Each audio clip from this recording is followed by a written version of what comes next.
Alright, what's going on, everybody? It is Halloween. It's spooky season. It's October, whatever you want to call it. It's my favorite holiday of the year. So, that you know what that means. It's time to play some spooky games, watch some spooky movies, and just generally indulge in the horror atmosphere of the holiday, I suppose. And with playing spooky games comes the game we're talking about today, Dead by Daylight. Now, I don't play this game all the time. This is a game that a lot of people play, and it's the only game they play. That's it. But I do play it occasionally, more off and on. I've played it off and on for a couple years now. But I almost always play it around October just because, as I said, it's spooky season. It's Halloween. It's October.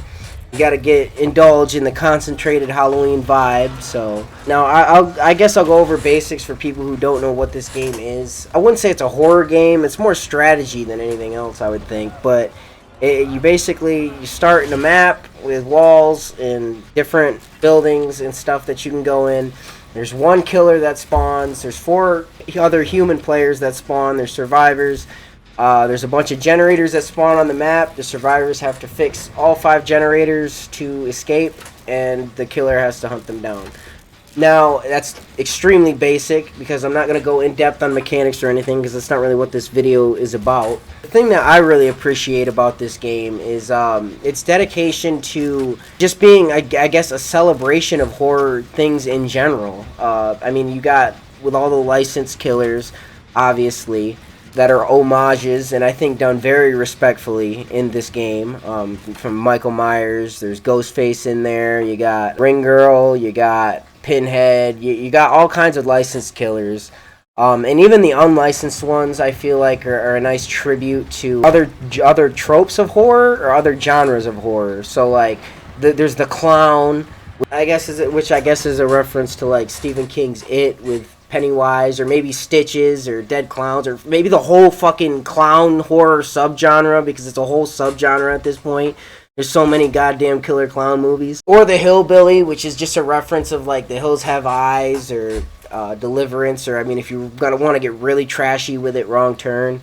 How I always put it is what Super Smash Brothers is to Japanese gaming as a celebration, this game is to horror as a somewhat celebration. So, with that in mind, I thought up 10 new ideas of licensed killers that I think would be fun, or I think would fit into the game really well. Some of these deserve their spot in the game as kind of horror icons.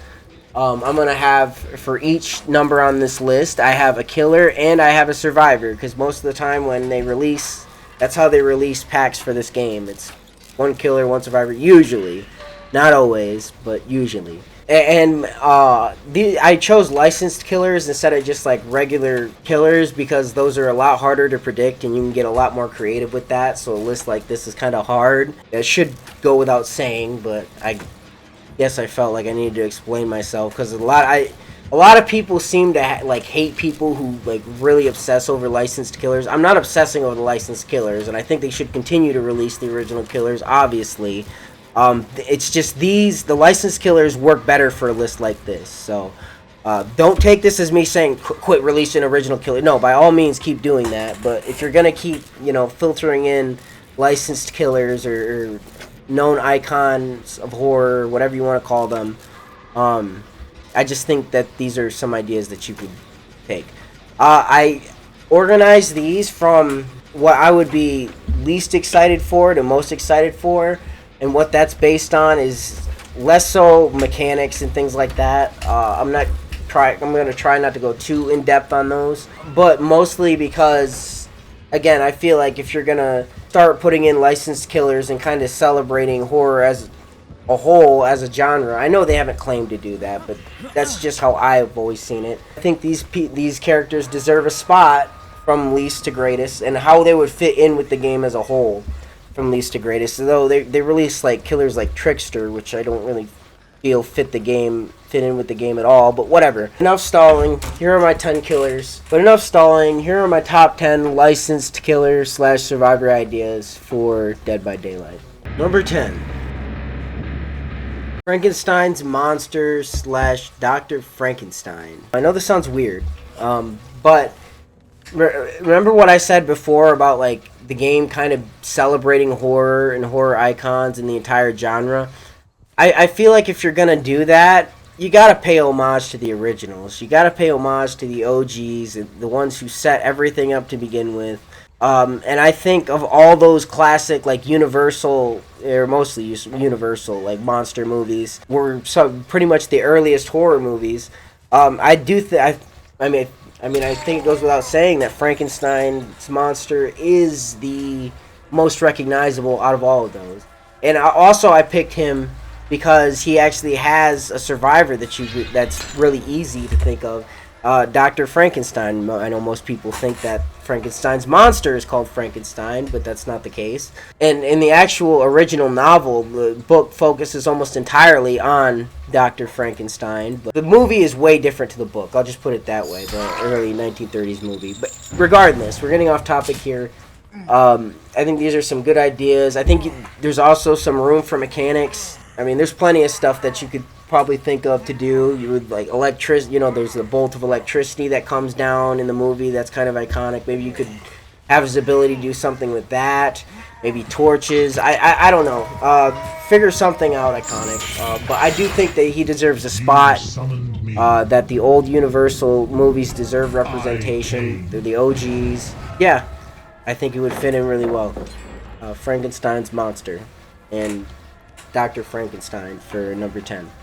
Number 9. Candyman / Helen Lyle. I don't know a lot about Candyman. I seen the original movie a long time ago, and I haven't seen it since. And I remember thinking it was alright. But it is somewhat iconic. I mean, most horror fans at least know who Candyman is. And I think with his like in-depth backstory and stuff that he has, you could probably do something with it, either with his ability or maybe with some of his perks or something. There's a lot of lore and stuff from that movie to work with, so I think it would work, and it would fit the game. I mean, some people might not think he's scary enough, but hey, I think he's scary enough. Like I said, if you have characters like Trickster in there, I don't see the problem here. And I think he is a favorite amongst horror fans, so I do think he deserves a spot. Pretty brief explanation here. And then Helen Lyle, of course, is the main character from the first movie, which is pretty much the only good one from what most people have told me.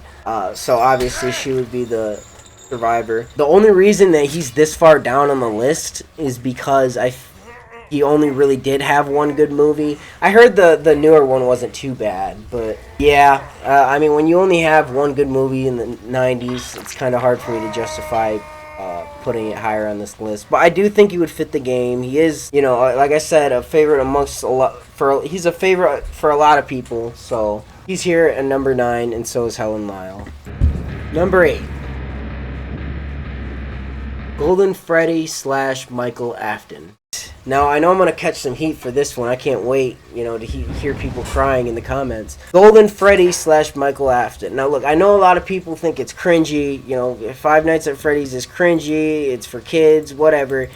Here's the thing. I've already said it a couple times about this game kind of celebrating horror as a whole because of all the stuff in it and all the licensed characters. Five Nights at Freddy's was massively influential in the early aughts, and it was a lot of kids.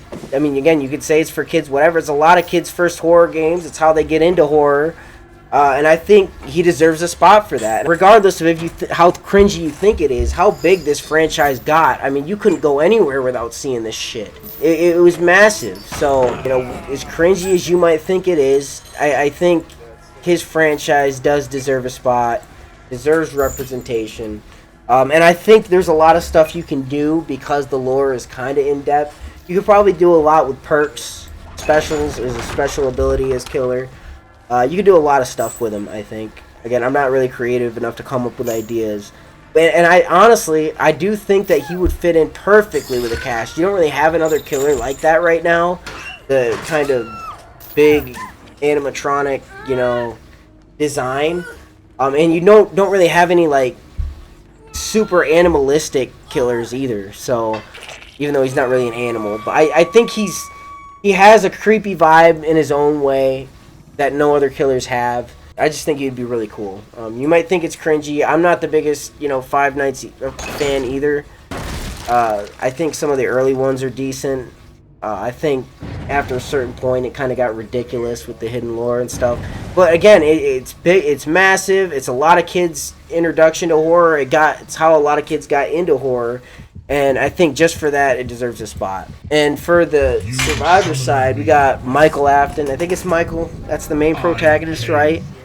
You could also do one of like the main guys from the first two games if you really wanted to, but I think that Michael is the most like well known among Five Nights fans, I guess. So, and he doesn't really have a design, so I mean you can kind of just go nuts with him, but that might be sacrilege to some people. They might not want him to have a look. They might not want to see what it looks like. It's kind of like a Master Chief thing where they kind of want to keep his face hidden till they didn't in the show and everyone got pissed. Regardless, they are down at number 8 because I know a lot of people think it's cringy, and a lot of people it probably would be cringy to a lot of people, but like I said, I think they put in work. They've gotten a bunch of people into horror as a genre, and I think they deserve respect for that.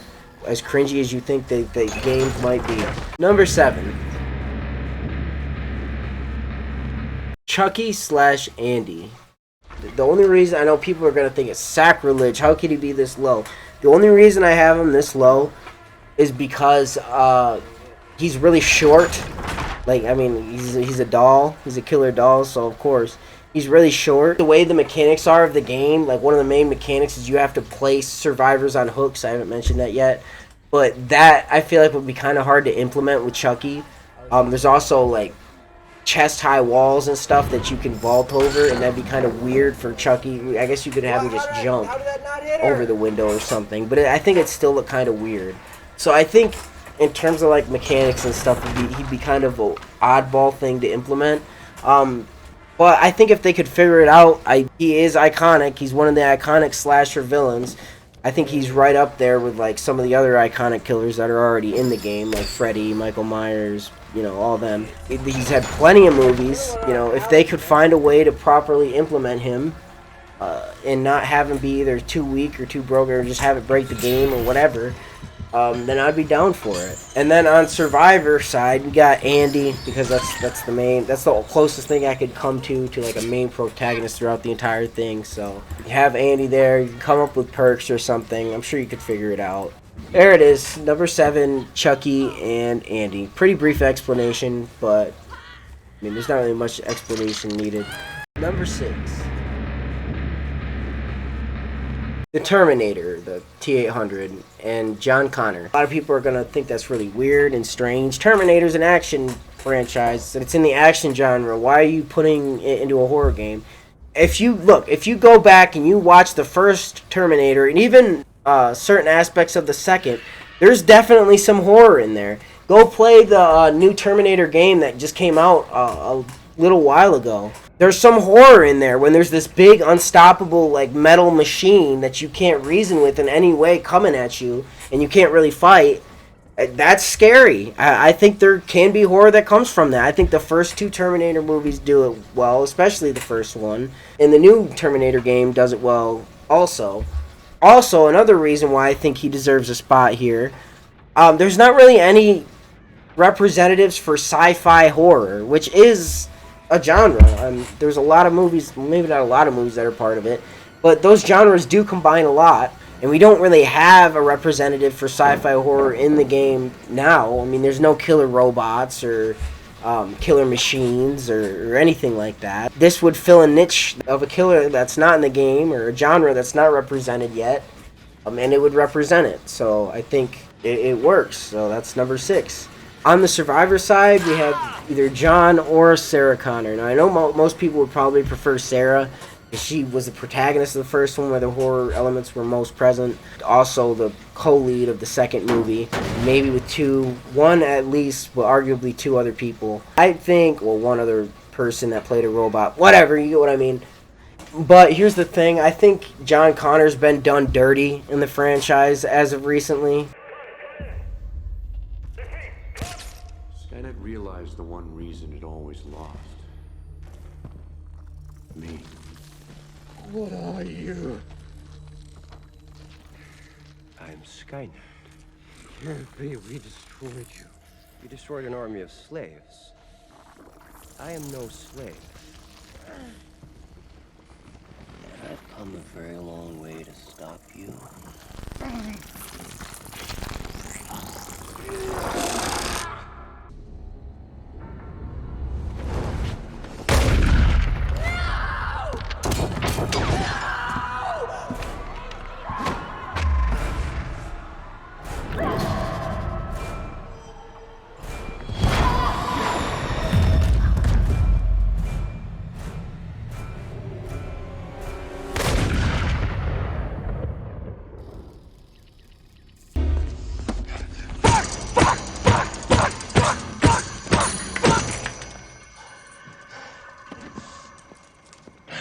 Now, don't just be sorry. Think for one fucking second. The fuck are you doing? Seriously, man, you and me, we're fucking done professionally. So I think this would be just a good redemption. Either he, I mean, in the past call, I mean, he's either been killed off or he's been the bad guy. Or I mean, can we at least bring some? I mean, Terminator Salvation, for as many faults as it had, and it did have a shit ton. I mean, at least John Connor is competent in it. Most people want. I'd be fine with either, but I just thought that John could use maybe a little bit. Maybe a little bit of love, since he's been being treated like shit by the actual franchise that he's part of. So that's number 6, Terminator and John Connor. Number 5, the Necromorph, or Hunter / Isaac Clarke.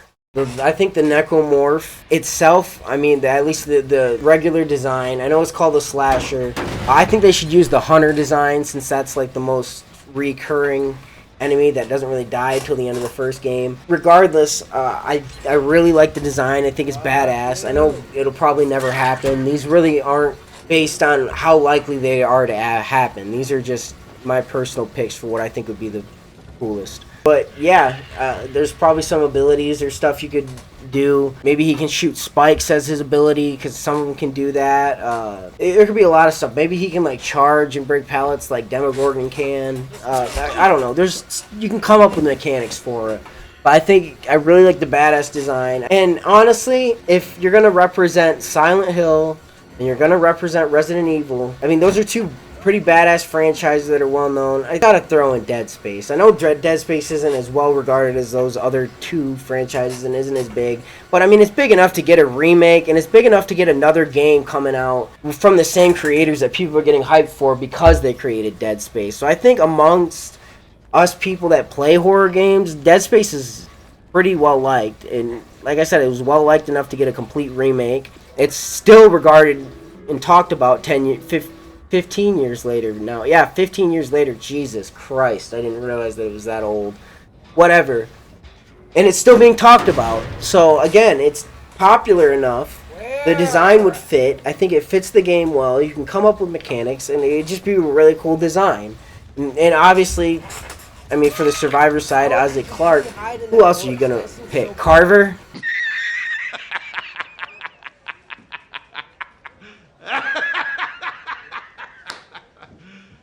You serious? Yeah, that's what I thought.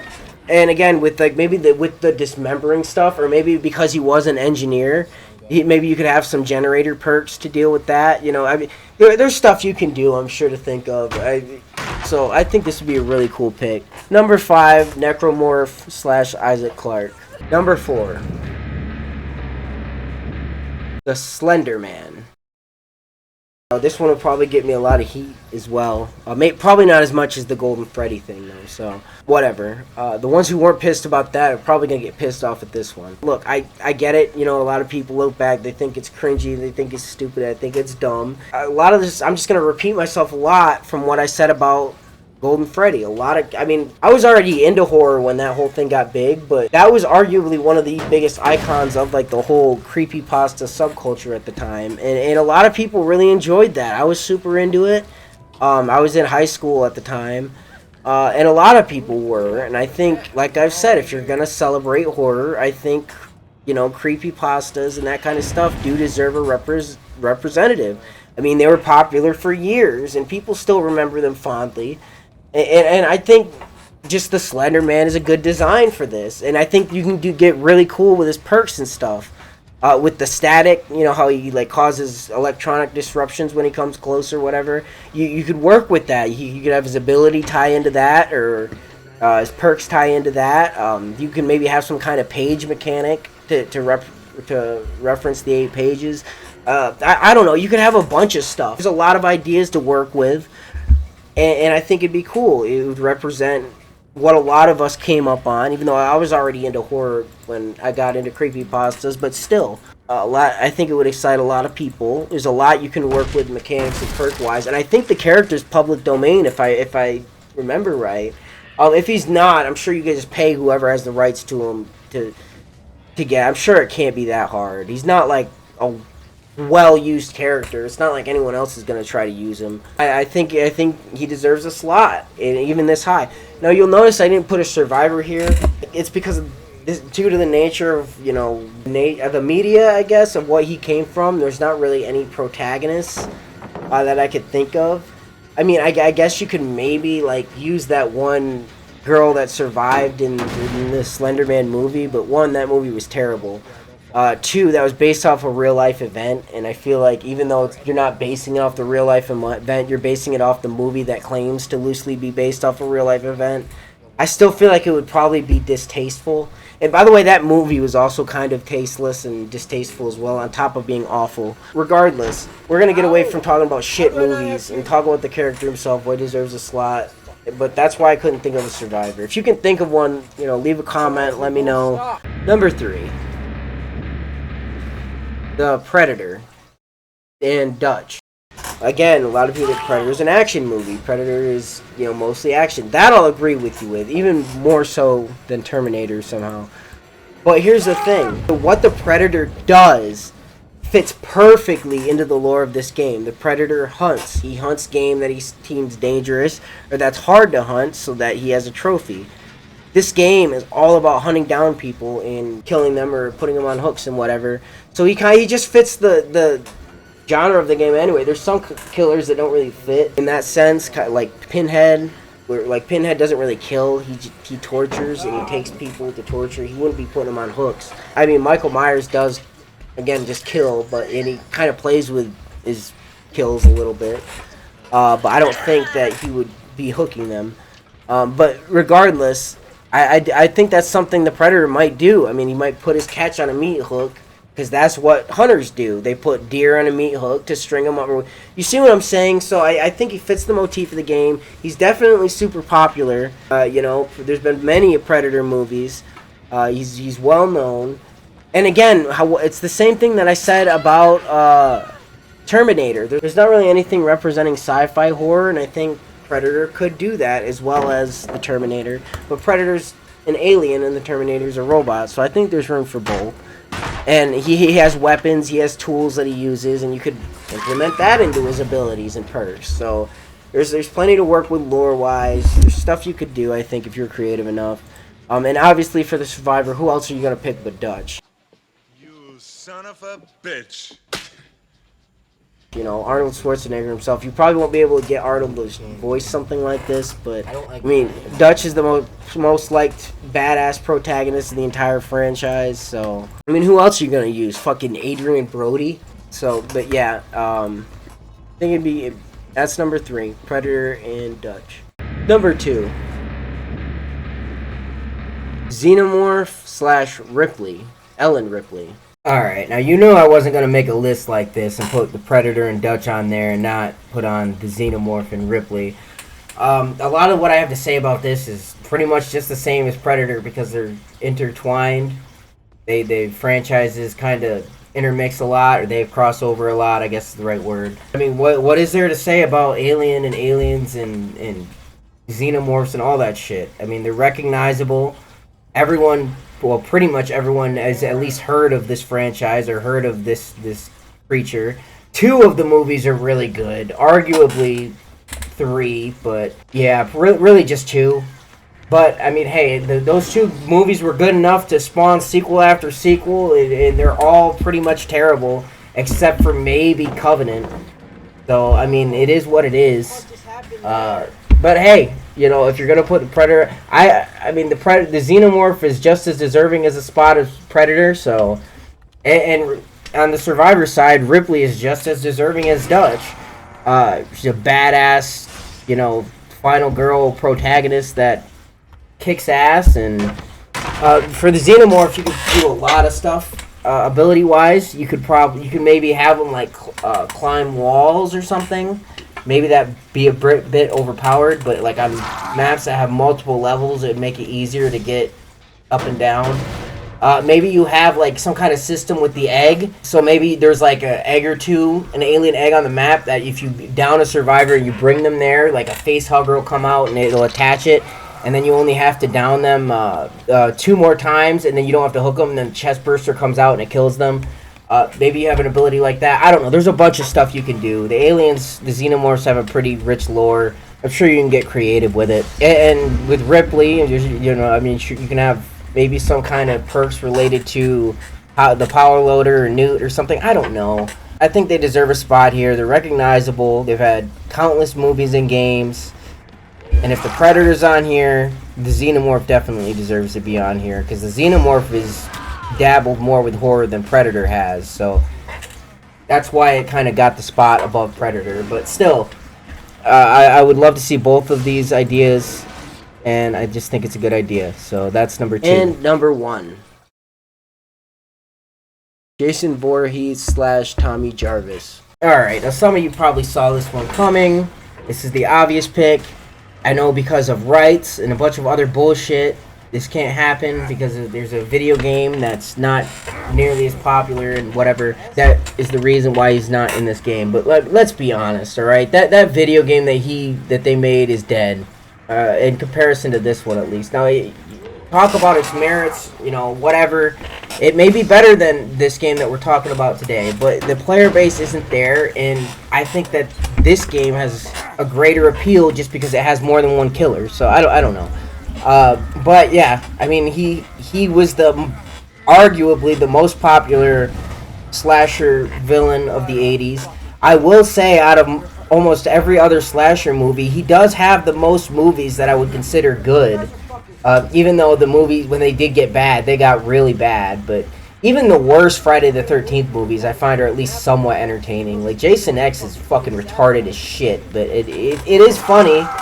And there is some humorous bits in it, and I do get there's some kills in it that are pretty cool, so. But, like I said, at least the first, I would say, 4 movies are good. I know people love the 6th movie. I can't stand the 6th movie, but whatever.